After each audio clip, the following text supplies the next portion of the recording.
जय हिंदू राष्ट्र। हाई का मतलब ऊंचा होता है, सुप्रीम सबसे ऊंचा। मगर आज पता लगा कि हाई का मतलब सुप्रीम से भी ऊंचा होता है। मामला ये है कि कुछ वर्ष पहले, कुछ समय पहले 3 तलाक सुप्रीम कोर्ट ने रद्द कर दिए कि ये नहीं चल सकता। किसी ने तलाक तलाक तलाक कहा तो आप नहीं, उसे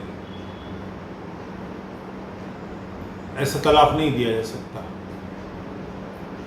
तलाक देंगे, उसके बाद समय गुजरेगा 40 दिन, फिर दूसरा तलाक, फिर 40 दिन, फिर तीसरा तलाक, तभी तलाक होगा। झटके में जो तलाक दिया जाता था, जिसकी तलवार हर समय मुस्लिम लड़कियों के, औरतों के सरों पर लटकती रहती थी, उस तलवार को सुप्रीम कोर्ट ने हटा दिया। अब उस तलवार को दोबारा से तान दिया गया है। केरल हाई कोर्ट ने ये फैसला दिया है कि मुसलमानों को एक से ज़्यादा शादी और तलाक देने से नहीं रोक सकते। इसका कारण, आखिर सभ्य समाज ने ऐसी हर बात जिसमें अन्याय होता है, क्योंकि 3 तलाक या किसी को तलाक देने का मतलब है, इस्लाम में ध्यान रहे कि स्त्रियों को तलाक देने का हक नहीं है, पुरुष ही तलाक दे सकता है। उसकी कोई सुनवाई नहीं है। पुरुष ने 3 बार कहा या पीरियड के साथ भी कहा तो भी पुरुष ने कहा, स्त्री को तलाक देने का हक नहीं है। ये कोर्ट के डिवोर्स की तरह नहीं है कि दोनों को साइन करने पड़ेंगे, या एक तरफा माथे पे स्याही फेरना। किसी को, किसका अच्छा शेर है, शायद पाकिस्तान का किसी का है, तलाक दे तो रहे हो अजाबो कहर के साथ, यातना पीड़ा के साथ, मुझे तलाक तो दे रहे हो, मेरा शबाब भी लौटा दो मेरे मेहर के साथ, मेरी जवानी भी मेरे मेहर के साथ मुझे वापस करो। ये वापसी कर दी उस तलाक की। हाई कोर्ट सुप्रीम कोर्ट से ऊपर कैसे ऑर्डर दे सकता है, मैं समझ नहीं सकता। इसके नतीजे क्या हो रहे हैं? तलाक न देने के बावजूद बहुत सारे और तरीक़े भी इस्लाम में हैं जिनका उपयोग मुसलमान करते हैं। एक हैदराबादी निकाह कहलाता है, एक फिल्म है, वेल डन अब्बा, बहुत ज़ोरदार फिल्म है, अच्छी फिल्म है, देखनी चाहिए ऐसी फिल्म है। उसमें ये हैदराबादी निकाह है कि शेख आया है शादी करने के लिए, बड़ी खुश है, उसकी माँ की मलिका बन के रहेगी, यूँ होगा यूँ होगा, और कुछ दिन बाद पता लगता है कि उसने तलाक दे दिया। ऐसा कल्पना करें कि 50 लोग हैं, 50 लड़कियां हैं, अब 200 शेख हैं जो बारी बारी से हैदराबाद में उतर रहे हैं। 50 शेख आए और उन्होंने उन 50 लड़कियों से निकाह कर लिया। इस निकाह को शिया अगर हैं तो, शिया रीति से हो रहे हैं तो मुता कहा जाता है, कि 15 दिन के लिए उन्होंने निकाह कर लिया। 15 दिन के बाद तलाक देने की भी ज़रूरत नहीं है।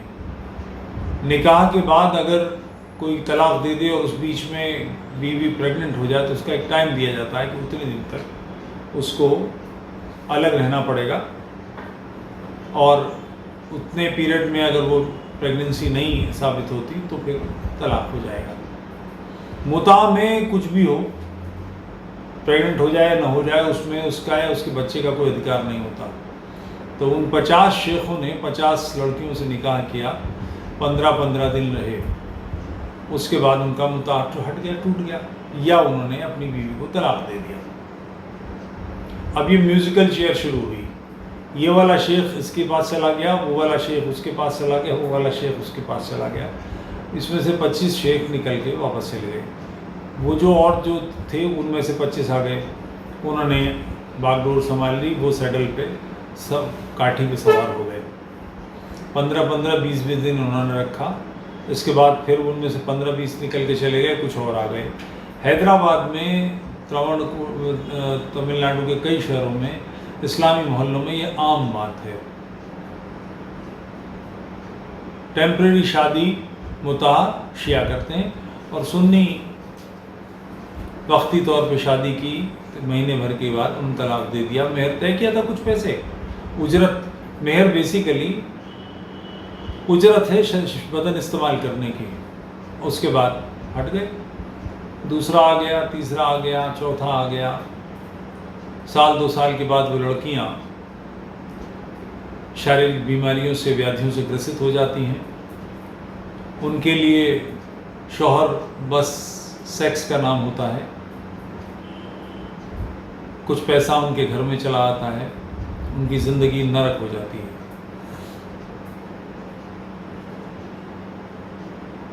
इस पर रोक कैसे लगे? सभ्य समाज की कोई जिम्मेदारी है कि नहीं? आखिर इस देश के 20 करोड़ मुसलमान, 22 करोड़ मुसलमान, 18 करोड़ मुसलमान, इनमें आधे औरतें आधे आदमी होंगे, यानी 8, 10, 12 करोड़ औरतें, इनको अच्छी ज़िंदगी जीने का अधिकार है कि नहीं? कोर्ट क्या सोचता है इनके बारे में? एक ऐसी परंपरा जो आज से 1500 साल पहले तय की गई थी, उस परंपरा के नाम पर इनके जीवन नरक कर दिए जाएंगे। ये एक है व्यवस्था कि कानून की जड़ें परंपरा में होती हैं, मगर उन परंपराओं को आधुनिक जीवन के अनुकूल होना चाहिए, उनको अन्याय करने वाला नहीं होना चाहिए। इस देश में नरबली की परंपरा रही है। ये जो जयपुर का किला है या और जो किले हैं, इन किलों की नींव में नरबलियां हैं। जो कैदी होते थे उनको लाकर उसके अंदर बलि देके और दफना दिया जाता था, उसके ऊपर नींव बनाते थे। आज नरबली होती है कहीं? ये बातें व्यवस्था का अंग थी।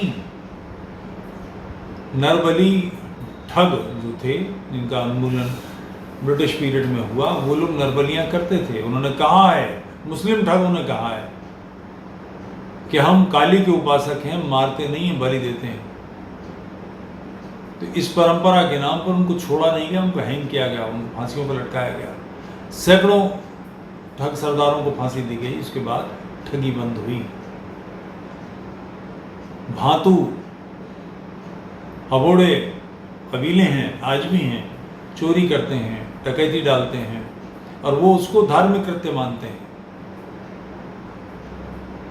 उन सारी चीजों को हमने रोका है कि नहीं?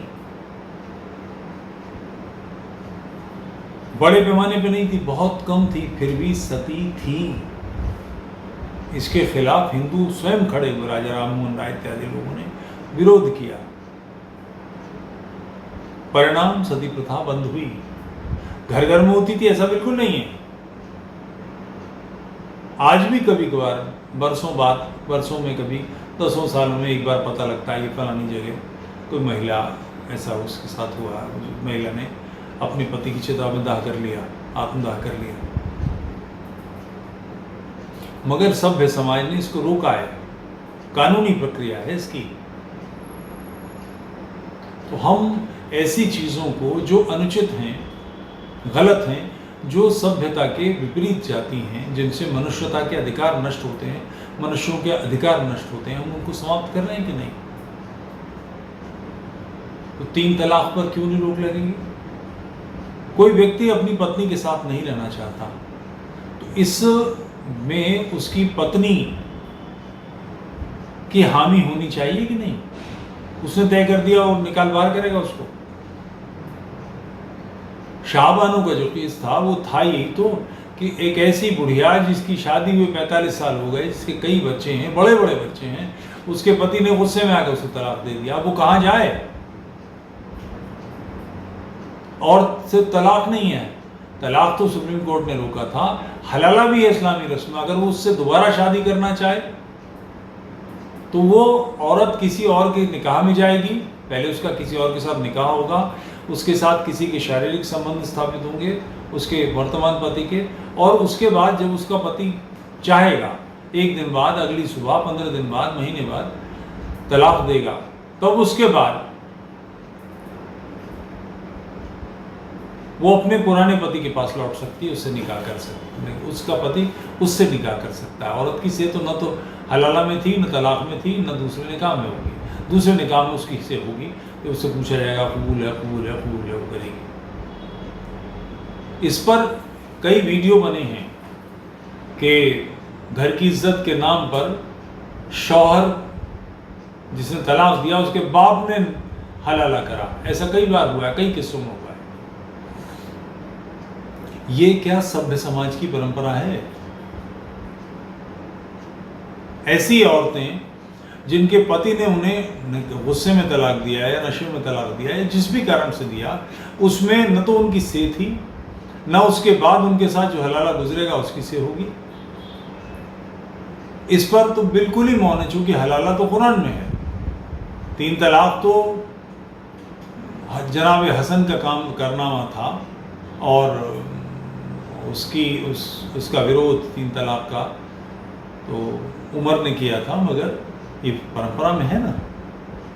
तो क्या परंपरा इतनी मजबूत है कि सभ्य समाज के जो नियम है उनके हाथ जकड़ देगी? जलीकट्टू पर आपको नहीं एहसास होता? वहां टांग घुसेड़ने को खड़े हो जाते हैं। दही हांडी की ऊंचाई इतनी होनी चाहिए, उससे गिर के मर सकता है कोई व्यक्ति, चोट लग सकती है। कितने लोग दही हांडी से मरे आज तक? कुर्बानियों पे आपको नहीं दिखाई देता? 20 करोड़ संख्या अगर मैं भारत की मान लूं, यानी और एक परिवार 5 लोगों का है, तो 4 करोड़ लोग हैं। इसमें 10% भी कुर्बानी करेंगे तो 40 लाख पशुओं की हत्या होती है। और ये हत्या करके, जैसे दिल्ली में अगर कोई चाहे कि मटन वो अपनी दुकान में बेचना चाहे, बकरा मार के और उसकी खाल उतार के और मांस बेचना चाहे, तो संभव नहीं है। ये बूचरी में करना पड़ता है जहां रक्त को ठिकाने लगाने के साधन हैं। ऐसा नहीं है कि वहीं काटा और नाली में खून बहा दिया, उधम मच जाएगा। मगर ये जो 40 लाख 50 लाख पशु हर साल कुर्बानी के नाम पर मारे जाते हैं, इनका रक्त नालियों में बहकर नदियों में जाता है। हमारी पवित्र नदियां भ्रष्ट हो रही हैं। नहीं सूझता आपको? परंपरा आपका गला पकड़ लेती है, आपको दिखाई नहीं देता ये क्या हो रहा है? सामान्य जानकारी है, डोमेन पर है। म्युनिसिपल कॉर्पोरेशन की गाड़ियां पानी लेकर तैनात रहती हैं धुलाई करने के लिए। उनके रक्त को नालियों में बहा दिया जाता है। दिल्ली में नालियों में बहाया जाएगा तो कहां जाएगा वो पानी? अंतपंत यमुना में तो जाएगा। जाकर देखिए, सड़ान आती है। जिन दिनों कुर्बानियां होती हैं उसके हफ्ते 10 दिन बाद तक नदियां बिल्कुल सड़ जाती हैं, बदबू आती है। आपको एहसास नहीं होता, वो परंपरा आपके हाथ रोक लेती है। मगर जलीकट्टू जिसमें किसी की चोट नहीं लगी, आज तक ऐसा नहीं हुआ कोई व्यक्ति मरा हो, वो आपके लिए समस्या का कारण बनता है। दही हांडी समस्या का कारण बनती है। शनिदेव के मंदिर में स्त्रियों को प्रवेश होना चाहिए, इसमें आपके पेट में मरोड़ बचती है। दक्षिण के ऐसे मंदिर जिनमें तांत्रिक अभिचारिक कार्य होते रहें, उस तरह के मंत्रों से वो बंधे हुए हैं, वहां पर तांत्रिक प्रतिमाएं स्थापित हैं, इस कारण वहां स्त्री नहीं जा सकती। उसमें औरत पहुंचनी चाहिए,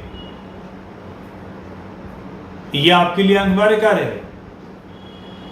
इस पे नहीं सोचता आपको कुछ कहना।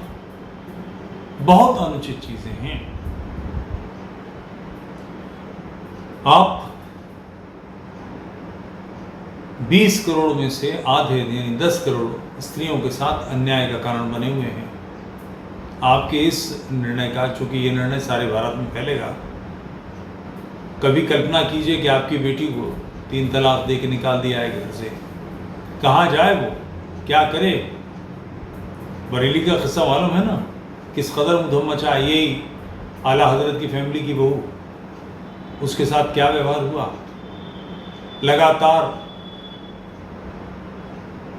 ऐसी स्त्रियां हैं जिनका हलाला पहले उनके ससुर ने करा, फिर ये कह दिया कि मैं ठीक से नहीं कर पाया, तो उसके बाद उसके देवर ने या जेठ ने हलाला करा। वो स्त्री अपने घर की वेश्या बना दी गई, पंचायती, बिल्कुल जो चाहे जैसे मर्जी आए करे। इन बातों का विरोध होना चाहिए कि नहीं? आखिर न्याय का अर्थ क्या है? ऐसा कोई भी कार्य जो आपके लिए बुरा है वो आप दूसरों के लिए भी नहीं कर सकते, उसको स्वीकार नहीं किया जाएगा। आप शक्ति से किसी को दबोच नहीं सकते, उद्दंडता को नियम नहीं बनाया जा सकता। इसी के लिए राज्य बना है, इसी के लिए प्रशासन बना है, इसी को नियमित करने के लिए, इसका नियमन करने के लिए कोर्ट्स हैं। कोर्ट ही अगर ऐसे अन्याय करेगी तो फिर कैसे काम बनेगा? मैं कई बार जानता हूं कि कोर्ट दबाव में आ जाती है। पंजाब में जिस समय उग्रवाद चल रहा था तो जब आतंकवादियों के जमानत के केस लगते थे तो जज साहब उस दिन छुट्टी पे चले जाते थे, आते नहीं थे, क्योंकि जमानत न दें इतनी हिम्मत नहीं, और जमानत दें इसका केस नहीं, कत्ल का केस है, आप जमानत भी नहीं दे सकते और नहीं भी दे सकते, तो उस दिन वो टहल जाते थे। ऐसे दसों किस्से हैं। दिल्ली में सीए के समय कुछ लोग बैठ गए, अमानतुल्लाह ने और उसकी चेले चाटियों ने जसोला के रास्ते में पूरा रास्ता रोक लिया, यानी नोएडा से, गाजियाबाद से होकर, सरता विहार होके मथुरा की तरफ जाने वाले सारे रास्ते बंद कर दिए गए। कोर्ट में केस आया, कोर्ट सहलाती रेट, आपने कोई निर्णय नहीं लिया, न राज्य को आदेशित किया, न प्रशासन पुलिस को आदेशित किया, न स्वयं कोई निर्णय लिया। बाबरी मस्जिद का विध्वंस भी आपकी जिम्मेदारी है कोर्ट महोदय। आपके पास अपनी जमीन के लिए गई थी विश्व हिंदू परिषद, वहां लोग 2 लाख लोग इकट्ठे थे, 2 दिन बाद कार सेवा की डेट थी, आपने 15 दिन बाद की डेट लगा दी कि 15 दिन बाद सुनेंगे। वो 2 लाख लोग वहां क्या करें? कीर्तन। उन्होंने कर दिया बाबरी मस्जिद का कीर्तन। अगर आप सुन लेते और उनकी अपनी जमीन कार सेवा के लिए मांग रहे थे, जो उनकी खरीदी हुई जमीन है कि वहां कार सेवा करेंगे, जो एक्वायर कर ली गई वो उनको वापस लौटा दीजिए, आपने उसकी डेट बाद में लगा दी। उसका नतीजा अन्याय का कारण आप क्यों बने हुए हैं? आप बेसिर पैर के कामों में टांग डालते हैं। 7 करोड़ मुकदमे पेंडिंग हैं न्यायालयों में, इस तरफ आपकी नजर नहीं जाती। ये इस पर जाती है कि तलाक पे हम ज्यादा शादी करने पर और तलाक दोनों पे रोक नहीं सकते। क्यों नहीं रोक सकते? आप कानून से बंधे हैं या शरिया से बंधे हैं? शरीयत बेसिकली है क्या? दुनिया में कभी कोई शरई शासन नहीं रहा, यहां तक कि मोहम्मद के काल में भी नहीं रहा। बाद में कोई देश शरीयत नहीं मानता। अफगानिस्तान में भी मानने की कोशिश की मगर चला नहीं। जिस शरीयत की आप बात कर रहे हैं, उस जिसके आधार पर आपको लगता है कि ये नहीं होना चाहिए या हम इसे हस्तक्षेप नहीं कर सकते, वो व्यवहारिक नहीं है। दुनिया के बड़े बड़े इस्लामी देश, मुसलमान देशों में, इस्लामी देश तो है ही नहीं, इस्लाम पाकिस्तान के अलावा कोई भी देश इस्लामी नहीं, सब मुसलमान देश हैं। जनसंख्या के आधार पर 3 तलाक कितने सारे देशों में निकाल दिया गया है। वहां को हलाला की बात करें तो मां जूते सीधा कर दिया जाए तो उसका चौकटा। कई शादियां वर्जित हो चुकी हैं, मगर भारत में आप अपने समाज के 10 करोड़ से अधिक महिलाओं को गहरे दलदल में धकेल रहे हैं, जहां से उनकी वापसी मुमकिन नहीं है।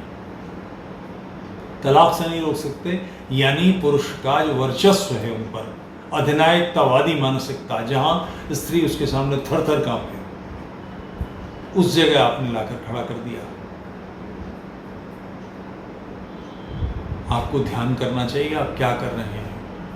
कल्पना करें कि आप स्वयं मुसलमान हैं जज महोदय, और आपकी बिटिया को 3 तलाक मिल गए हैं। कल्पना करें, इसको ज़रा विजुअलाइज करें, अब उसका हलाला होना है, तो आपका समधी यानी उस लड़की का ससुर कहता है कि घर की इज्जत घर में रहे, बाहर न जाए, मैं हलाला करूँगा। आप इसे स्वीकार करेंगे?